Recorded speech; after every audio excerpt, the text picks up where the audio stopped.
Shut up and sit down.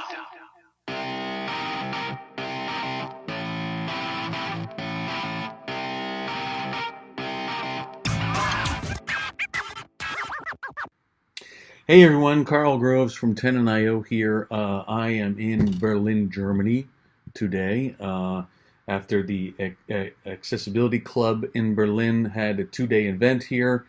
So a shout out to them. They did a great job. The first day was sort of a bar camp unconference kind of deal. And then the second day was workshops. I did a workshop all day on forms. And I wanted to talk about this awesome thing. This is on the screen, Equal Web. And Equal Web makes your website compliant with WCAG 2.1, ADA, Section 508, and the EN 301 549. 100% compliance. Full compliance is guaranteed. They give you a ADA certificate. All you have to do is insert one line of code and they do the rest. That is amazing. And look at these claims that they offer. Really amazing stuff. Their solutions page has sort of an example of the things that they have: a accessibility menu, screen reader adjustment, keyboard enhancements, image descriptions, all that sort of stuff. And they talk about the 3 steps to make your website accessible. Step 1, insert your script. Insert one line of JavaScript code. Our software is fully protected from security threats and we do not extract any data from your website. Step 2, web accessibility adjustments. They say our professional web engineers will review your website and make adjustments according to Web Content Accessibility Guidelines 2.1 without modifying your coding. Step 3, your website is accessible. Wow. And they have logos here, and these logos look official.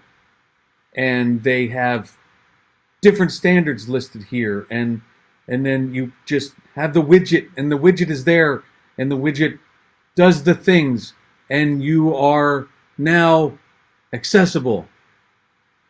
Well, I think if you know me by now, you know I'm a tad bit skeptical of these things, and so what I wanted to do is, well, let's see, right? So step 1, you insert the code. Step 2, their engineers are going to make the adjustments, and then you have your thing there. So, wow, they 100% compliance is what they said on that page. So I went and looked here at this clients list. Each one of these clients listed here, what they say is thousands of companies trust Equal Web to make their websites and all their digital content accessible for the benefit of people with disabilities. They have a big long list of logos here. Impressive companies. Companies like Saban and International Finance Bank and Kinder and Simon Lee and Nutella and Medtronic and Coca-Cola and Miami Heat. And the cool thing is you can actually go ahead and click on those. If I clicked on the Miami Heat website here, I'll get the Heat website, and the website loads up, and so there we go. And then there's the little icon doodad here for you to activate the Equal Web product, like we've seen just on the Equal Web site. There you go. So that's that. So the assumption right now, of course, would be that the Miami Heat website is now accessible. And so what I decided to do is I fired up, of course, my product Tenon. And again, this isn't meant to be an endorsement of Tenon. It is a product I can use, obviously, because I own it, for free to test all the pages. And similarly to the way we did with Accessibility, I went and I set up a project for all of the sites that I could find. Actually, the Equal Web folks do appear to be more successful than Accessibility. They have a lot more links there. So I took a stab at several of them, and I ran 50 pages for each one through Tenon. And I set my accessibility settings in Tenon to 100% certainty, so we hopefully didn't get any false positives from that.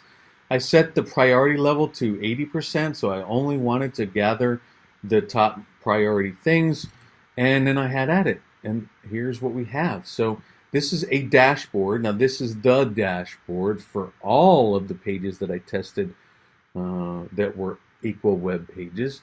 And so ultimately I tested 1,628 pages from sites that used equal web.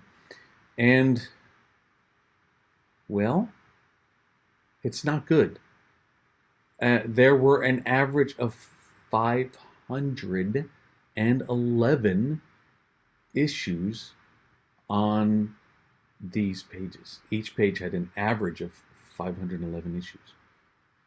I thought these guys said 100% compliance. No.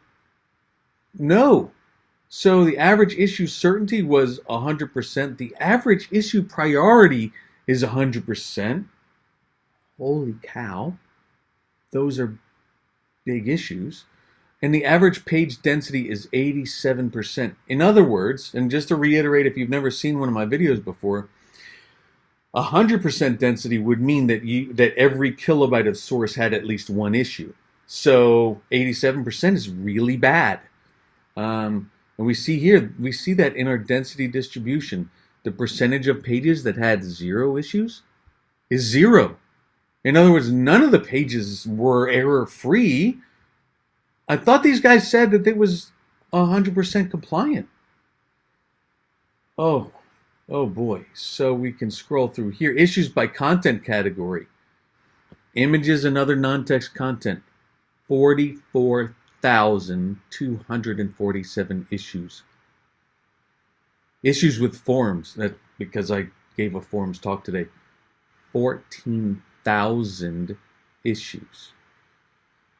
Going back to this, issues by test ID. The error here, this image is missing an accessible name. Those are images with no alt text. Almost 8,000 of those. Now this is for all of the pages, all the sites rather, all the sites put together into one dashboard. Let's look at a couple of the particularly interesting ones. This is Carter's Oshkosh. This happens to be the Israeli site for Carter's Oshkosh, so I don't want to confuse anything and make anybody think that the Carter's Oshkosh in the United States is just as bad. I don't know. I didn't test it, and they're not an equal web customer, so that would be irrelevant. 1,500 issues per page. Average page density is 213%.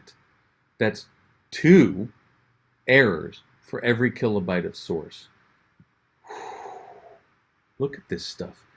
Images and other non-text content, 3,377 issues for images and non-text content on the Carter's website. These guys say they do 100% compliance. 100% compliance is what is listed on the Equal website. Castro, 715 issues per page. Crown Plaza and hotels, 541 issues per page. Yeesh. Okay. Dun & Bradstreet, again, this is the DNB in Israel, 520 issues per page. Domino's. Now, this is Domino's in Israel again, so this isn't the main Domino's site, but Israel does have a pretty aggressive law for accessibility. 589 issues per page. 162% error density. Johnson's Baby. Again, Johnson's, in this case, this is the Johnson Baby site in Israel. 957 issues per page. Netafim, 575 issues per page. Saban, 1,085 issues per page. 161% issue density. Now, this is a United States website, sabannyc.com. This page, bath and shower products, 3,860 issues on one page. That is bad. Images and non-text content, 4,109 issues. List items have no parent. Invalid hypertext reference. This link has no text inside of it. Empty heading elements, empty buttons. Link has no text in it, but has a background image. These are the kind of things that I would think that the awesome developers at Equal Web would have been able to catch, right? Just thinking through this one, for instance, this link has a title attribute that is the same as the text inside the link. Now, there's only 50 of those, but this is ridiculously easy to fix with JavaScript. The kind of thing that you would expect an overlay vendor to be able to do is to fix that kind of thing, that they could see whether the text in the title was exactly the same as the text in the link and eliminate the title attribute. I mean, I realize it's not the biggest issue in the world, but these are exactly the kind of things that would be easy to fix with something like an overlay. Southern Ohio Medical Center, 1,038 issues per page. Again, images and non-text content, 1,122 issues. 65 of those were images missing an accessible name. 10 of them were form fields without a label. Link text with no text inside of it. Again, with the title attribute, this 16,491 instances of a title attribute that's the same as the text inside the link. Why doesn't an overlay fix that? So maybe you're saying, Karl, you're being too harsh. The Equal Web product also does a bunch of other things. The Equal Web product is going to provide these special enhancements that are going to allow people with disabilities greater level of access because of the overlay. And the overlay provides these tools.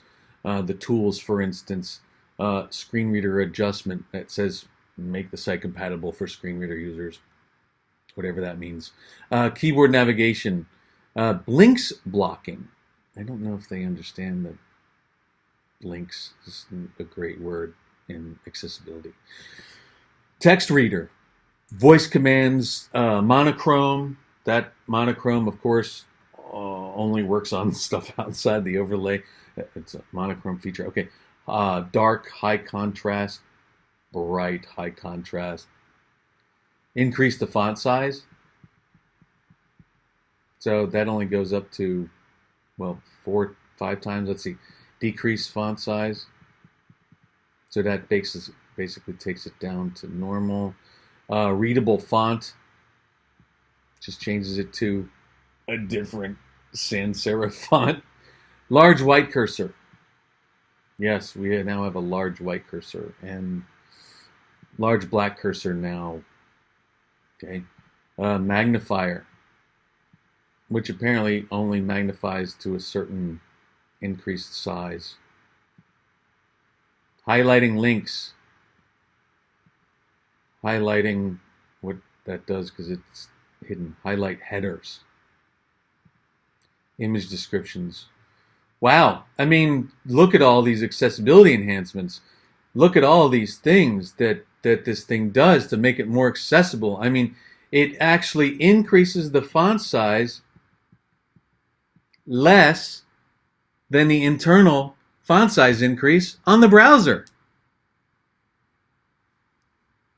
Decreasing the font size just goes to 100%. Readable font changes it to a font that's the same. Magnifier magnifies it less than the browser zoom.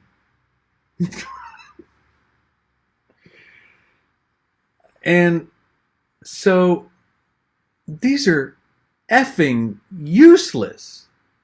I don't know what to say. Maybe this is just a bad example, and so maybe I should stop harping on equal web. Let's talk about MK Sense. Okay, MK Sense. They have a similar tool. As a matter of fact, they have a very, very similar tool, which is apparently slow to load. And so there's, well, I don't know where it is. Goodness, they don't use it on their own site. Ah, there it is. It's finally loaded. So there's that. So MK Sense has a thing. I think they call it Aweb. Let's see what this is there. They have very similar things. Font size. How many times did I click that? 1, 2, 2. I can only click that 2 times. Decrease 1, 2. I can only click that 1, 2 times. Very weird. Adjustment for visually impaired. That makes it high contrast. Okay. Adjustment for colorblind. Apparently takes the colors away. So I'm colorblind, and I can tell you that making shit grayscale, that's not how colorblindness works. Accessibility statement. Whoo boy, you get a free accessibility statement with this thing. Go you. Normalized font. It didn't do anything. Wait a minute. Let's see. Does this do anything? So normalized font doesn't do anything. Big white cursor. There you go. Big white cursor. Actually, ooh, that's not good. Big white cursor is actually big transparent cursor. Big black cursor. Screen reader navigation. Hey, check this out. Links and headers and lists and images. Great. Yeah. So, again, very useless. Just going back, for instance, to the font size. We can do that twice. Wow. So if you're a user who is low vision and needs increased font sizing, well, you can go way bigger than that, okay? You can go way bigger than that using normal browser stuff. Same thing goes for Equal Web. Equal Web, again, they have a magnifier. Actually, this seems to be different than the other one that we saw. That's weird. Where's our magnifier in this? Text magnifier. Here you go. That actually didn't work on their own site. Okay, so let's go back to their Southern Ohio Medical Center, because I think this might be broken. Southern Ohio Medical Center has the thing, and they had a magnifier in there. And again, let's take a look at this magnification. Where did that go? Magnifier. Look at that magnifier. Cool, cool. Well, let's see what my browser offers to me. My browser can. I hit Command and the plus sign on my Mac. Wow! So I can go up to 500% just using this stuff in my browser without the Equal Web tool. Congratulations. And by the way, I'm using Chrome here. The same thing is offered in IE, and the same thing is offered in Firefox, and the same thing is offered in Safari. Wow. And I could, if I selected to, I could do increased font size only as well. What else do they got? Oh, dark high contrast and bright high contrast and monochrome. That's great. They offer that. Wait a minute. You see here in I go to System Preferences on my Mac, and I go to Accessibility, and then I can go to Display, and I have all these additional options. Now, these are not going to convey too well on a video like this because of the way that this stuff works. But trust me, if you are a Mac user, you can do exactly what I'm doing and see what I'm doing here. And if you're a Windows user, very similar options are now have been available for a long time, but very similar to some of the granularity here is available in Windows 10. I can invert the colors completely. Now, you're not seeing the inversion here because, like I said, the way the video is working. But if you're a Mac user, go to accessibility options, invert the colors, and you'll see what I mean. You'll get a high contrast mode. High contrast modes have been built into Windows for forever, I think. Not necessarily forever, but you get what I'm saying. For a very long time, I know for a fact since XP, there's been high contrast modes. Use grayscale. Again, grayscale is available in my operating system. Lots of other things, reducing motion, increasing contrast, reducing transparency. In the Mac OS, I have the ability to change my display contrast as well. I'm going to slide this all the way over. Unfortunately, you're not going to see it again on the video, but you can see if you do it yourself. So that makes all this stuff useless. Font size, that makes that stuff useless. But hey, Karl, what about the large cursor? Well, yeah. So I can change the cursor stuff as well. It's right underneath the display contrast. I can change the cursor size to be big. And unfortunately, I don't know if you're going to be able to see this on the video. This is bigger than the big cursor or that EqualWeb and that MK Sense provide as well. So this is not only the same, but better. Dang it. Well, what do we do now? So wait a minute. Remember, MK Sense also has the screen reader navigation. Screen reader navigation allows you to, again, go to jump between links and headers and lists and images. Well, guess what? Every screen reader on the market provides that as well. In other words, this screen reader navigation thing is an attempt to replace something that screen readers already have and the user is already used to. And basically, that means this thing is complete bullshit and useless to users.